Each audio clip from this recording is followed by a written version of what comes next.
안녕하세요, 여러분. 오늘도 또 우리 성경의 파노라마, 오늘 이 시간에는 사무엘 하를 한번 쭉 훑어보도록 하겠습니다.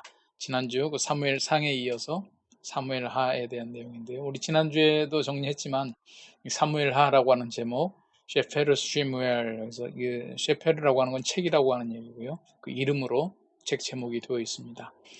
헬라어 번역에서는 비블로스, 그 책이라고 하는 얘기인데 바실레이온, 그 왕국의 책이다. 그래서 영어로는 그 사무엘서 이렇게 그 이름은 똑같이 따왔는데 히브리 성경에서는 사무엘서부터 열왕기까지를 사무엘 상하가 한 권이고 열왕기 상하가 한 권인데 헬라어 번역본에서는 이 두 개를 네 권으로 이제 편집을 한 겁니다. 그래서 이 사무엘 상하, 열왕기 상하 이 네 권을 한 시리즈로 이제 묶은 거죠. 왕국의 책이라 해서 오늘은 그 두 번째 시리즈 사무엘 하에 대한 내용이 되겠습니다. 사무엘상 저자는 미상이라고 그랬고 사무엘로 1장부터 24장까지는 이제 사무엘이 쓰여진 것이 맞다 이제 이렇게 전통적으로 얘기를 하고 나머지 것도 전통적으로는 사무엘이라고 얘기하지만 내용상 이제 1장부터 24장까지가 사무엘이고 그 이후로는 등장하지 않기 때문에 사무엘 상 24장과 이제 사무엘 하 이후에 그래서 누가 썼을 것이냐에 대해서는 여러 가지로 많은 이야기들을 이야기하고 있습니다. 이 기독교 구약 성경의 구조로 보면 우리는 역사서에 해당되고 있죠. 여호수아에서부터 에스더까지 이르기를 이제 역사서다 이렇게 구분을 하고 있습니다. 이제 히브리 성경 구조 우리 항상 생각해 보고 있죠. 히브리 성경 구조에서는 이 전선지서에 해당되는 내용인데요. 전선지서, 후선지서 어떤 신명기적인 역사관을 가지고 하나님의 말씀에 순종했을 때 축복이고 그러지 못했을 때 하나님의 징계가 임하는 그런 구조들을 가지고 있습니다. 그래서 이 전선지서에 해당되는 이제 사무엘 열왕기 여기에 그 사사 시대로부터의 어떤 전환기적인 상황을 지난 그 사무엘상을 정리하면서 좀 말씀을 드렸죠. 그래서 사사 시대 마지막 사사와 또 최초의 선지자이자 그 사사 시대에서 이제 왕국 시대로 전환되는 이 전환기적인 시점이 사무엘상의 이야기였죠. 그래서 사무엘상의 이야기들을 살펴보면 사무엘이 어린 시절에 등장합니다. 그리고 첫 번째 왕을 세우는 내용, 그리고 이제 다윗을 세우는 내용. 그래서 사무엘상에서는 사무엘을 중심으로 해서 어린 시절과 사울을 세우고 이제 다윗이 왕이 되는 것까지는 아니지만 다 왕이 되기 위한 준비의 내용들이 있죠. 그럼 이제 사무엘 하에서는 그 다윗이 이제 중심이 됩니다. 그래서 1장부터 11장까지는 이제 상승 곡선을 타는 다윗이죠. 그런데 이제 11장 이후부터는 좀 이제 하강 곡선 이렇게 됩니다. 물론 그러나 하나님의 언약의 약속이 이어진다라고 하는 것을 여기서 보여주고 있습니다. 그래서 우리가 한번 요 사무엘 하의 내용을 조금 더 살펴보고요. 또 그중에서 특히 이 전반부에 있는 내용을 한번 좀 더 세밀하게, 약간은 더 세밀하게 얘기해 보려고 합니다. 왜냐하면 이게 또 현재 우리의 모습에서 주는 어떤 좀 시사성이 있어서 그렇죠. 사무엘, 그 다윗과 사울의 후손이 어떤 관계로 지금 이어지고 있는가. 사무엘 하에 이제 시작엔 사울과 요나단이 블레셋 전투에서 이제 패전하면서 죽게 되는 모습이 나옵니다. 그리고 나서 다윗이 귀국을 하죠. 참 아이러니컬하죠. 다윗이 어디에 망명가 있었느냐? 블레셋에 망명가 있었어요. 사실 이 다윗과 요나단이 죽는 이 전쟁에도 출전을 할 뻔했죠. 블레셋 왕이 같이 출전하자고 그래서 이제 다른 동맹국들의 왕이 막 극구 반대를 해서 다윗으로서는 다행이었죠. 이런 그 민족과의 전쟁에 등장하게 되면 앞으로 왕으로 통치하는 데 상당히 어려움을 겪지 않았겠어요. 그래서 이제 블레셋의 전투에 정말 그 하나님의 섭리 가운데 잘 참여할 수 있는 위기를 모면하고 그러나 이 전투에서 사울과 요나단이 죽습니다. 그리고 이제 다윗이 결국 블레셋의 지지하에 이제 귀국을 하게 된 거죠. 블레셋이 승전 국가고 거기에 망명해 있던 이스라엘의 지도자가 다윗이죠. 그래서 다윗이 돌아갔는데 사실은 그러다 보니까 전체적인 그 이스라엘의 지도자로 추대받은 게 아니라 유다 지파의 지도자로 세워졌습니다. 그래서 헤브론에서 유다 지파의 지도자로 세워져서 7년 반을 있었죠. 이스라엘은 나머지 지파들은 사울 왕의 아들, 넷째 아들인가 이스보셋 아들을 이 왕위를 이었습니다. 근데 그때 이제 실세 군대 장관은 아브넬이었죠. 그래서 이 아브넬이 어찌 보면 실세고, 이스보셋은 약간의 그 실권 없는 왕, 이제 이런 정도의 모습이었는데, 그 다윗과 그 이스라엘 사이에 이제 전투가 계속됩니다. 거기서 그 아브넬과 요압은 그 다윗의 이제 군대 장관이잖아요. 이제 전투 사이에서 그 요압의 그 동생이 죽습니다. 아사헬이. 그런 사건이 좀 있었어요. 전체적으로는 그 요압 부대가 이제 승리를 하고 있었고, 아브넬이 이제 패전에서 도망가고 있었는데, 이제 계속 추격을 해 나가는데, 이 아사헬이 추격을 해오는 겁니다. 그러니까 아브넬이 나를 계속 추격하지 마라. 나는 이제 지긴 했어도 너를 죽일 수는 있다. 그런데 계속 아사헬이 쫓아가니까 결국 아브넬의 손에 죽게 되는 일이 벌어집니다.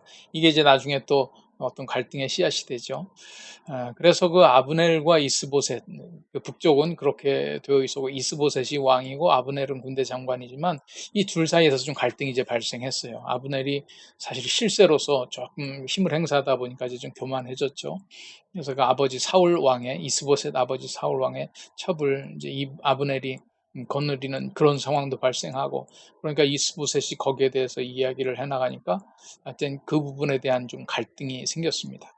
그런 와중에 아브넬이 다윗과 이제 비밀 협상을 하는 거죠. 다윗을 몰래 찾아와서 내가 이 나라를 넘길 테니 받아 달라. 그러니까 이제 다윗은 또 여기서 예전에 또 그 사울 왕 시절에 그 딸 미갈하고 결혼을 했지 않았습니까? 그럼 그 여자를 데리고 와라.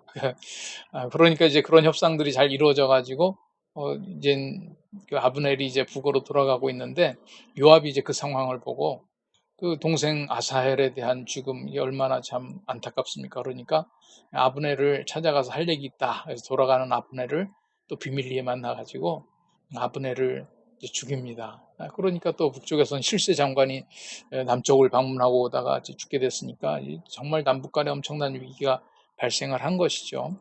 그런 상황에 또 이제 주변의 사람들이 결국 왕을 죽입니다. 그래서 이 북쪽에서 이스라엘 왕국은 사울 왕 이후에 이어지는 듯 하다가 약 7년 반의 시간이 지나면서 한 지파에 불과한 유다였지만 점점 더 나머지 모든 지파들보다 더 힘을 얻게 되는 그런 진행이 된 겁니다.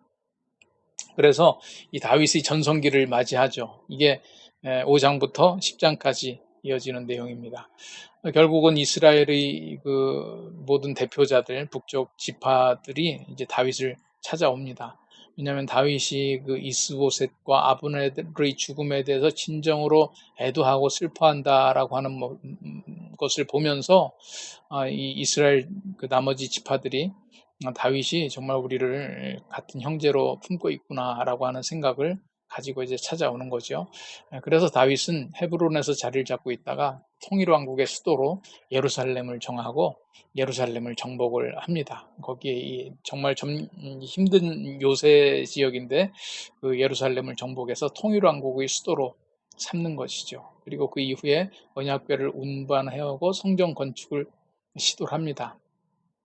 그래서 여기 이제 전성기를 맞아서 나가는데, 하나님께서는 이제 성전 건축은 네가 할 것은 아니다. 그러면서 그러나 내가 내 집과 내 나라가 내 앞에서 영원히 보존되고 내 왕위가 영원히 견고하리라라고 하는 이 약속을 합니다. 이 약속은 단순히 다윗이 왕으로서 영원히 가겠다라고 하는 것만이 아니라 이제 신약 시대에 보면 아브라함과 다윗의 자손 예수 그리스도의 세계라, 영원히 견고한 왕위가 예수 그리스도를 통해서 이어지는 구속사적인 메시지가 포함되고 있는 것이죠. 그래서 이 다윗과 사울의 그 긴장 속에 다윗이 이제 왕이 되고 다윗이 전성기를 이루어 가는데, 11장에 보면 이제 다윗의 범죄함이 나오는 거죠. 그 바세바를 이제 범하게 되는 잘못을 저지릅니다. 여기에서 또 그것으로 끝나는 게 아니라 그 남편 우리아를 거의 뭐 청부살인하다시피 죽게 하는 거죠. 최전방에 보내서 알려주지 않고 퇴각하고, 그런 일에 또 요압이 가담을 하고요. 그래서 그런 것으로 인해서 이제 고난을 겪게 되는 다윗의 모습이 사무엘하 후반부에 이제 나오고 있습니다. 그래서 여기서 얻을 수 있는 어떤 교훈의 모습, 정리할 수 있는 사무엘하를 통해서 정리하는 것은 풍요와 안일의 시대, 축복의 시대가 될 수도 있으나 재앙의 시대일 수도 있다. 또 극악한 죄악, 돌연한 사고가 아니라 점진적으로 누적된 죄의 결과다라고 하는 거죠. 그 사무엘하 후반부에. 그러나 범죄와 참회, 고침을 받고 용서를 받지만 상처의 자국은 남는 것이죠. 그 밧세바를 통해서 얻은 아들이 이제 죽게 되는 것도 있고, 그 이후에 정말 아들의 반역, 또 형제들 간의 반목으로 인해서 서로 살인이 일어나고 어려움들이 있고 하는 이런 상황들이 펼쳐집니다. 여기에서 우리가 전체적으로 한번 이제 다시 요약을 해보면 사무엘하는 이렇게 됩니다. 사울이 죽은 후에 다윗은 유다족 속의 왕에서 전 이스라엘의 통치자가 되죠. 그리고 이제 예루살렘으로 정치 종교의 중심지를 옮기고 언약궤를 예루살렘으로 옮긴 후에 하나님의 전을 짓겠다 했지만 하나님께서는 그 후손이 지을 것이다. 그래서 솔로몬이 이어가는 거죠. 그리고 아브라함의 언약과 다윗과 그 후손을 통해서 이루는 영원한 왕국, 이 왕국이 앞으로 이제 메시아까지 이어지는 그런 왕국이 되는 겁니다. 또 거기에서 나오는 그 11장에 나오는 밧세바와의 불륜 관계, 그것으로 인해서 참 엄청난 이제 어떤 역사의 운명, 자신과 백성의 운명을 바꿔놓는 그런 일들이 돼버리고 말았죠. 다윗은 자녀 교육의 부재의 인과응보와 함께 하나님의 심판을 받아 가족 내 강간, 살인, 반역 등의 이런 비극적인 통치 기간을 거치게 됩니다.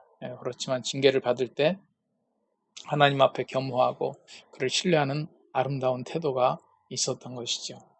우리 사무엘하를 이렇게 한번 요약을 해보았습니다. 여러분들이 이런 전체적인 흐름 속에서 사무엘하, 그 헬라어 번역으로 따지면 그 왕국들의 역사책의 두 번째 해당되는 내용이죠. 그래서 다윗을 중심으로 한 역사를 사무엘하에서 이제 살펴볼 수 있습니다. 우리 다음 주에는 열왕기 상의 파노라마, 열왕기 상을 정리해 보도록, 세 번째 책이죠. 헬라어 번역 시리즈로 따진다면 왕국의 역사 세 번째 시리즈 열왕기 상, 이것을 정리해 보도록 하겠습니다. 자, 그러면 다음 주에 또 뵙도록 하죠.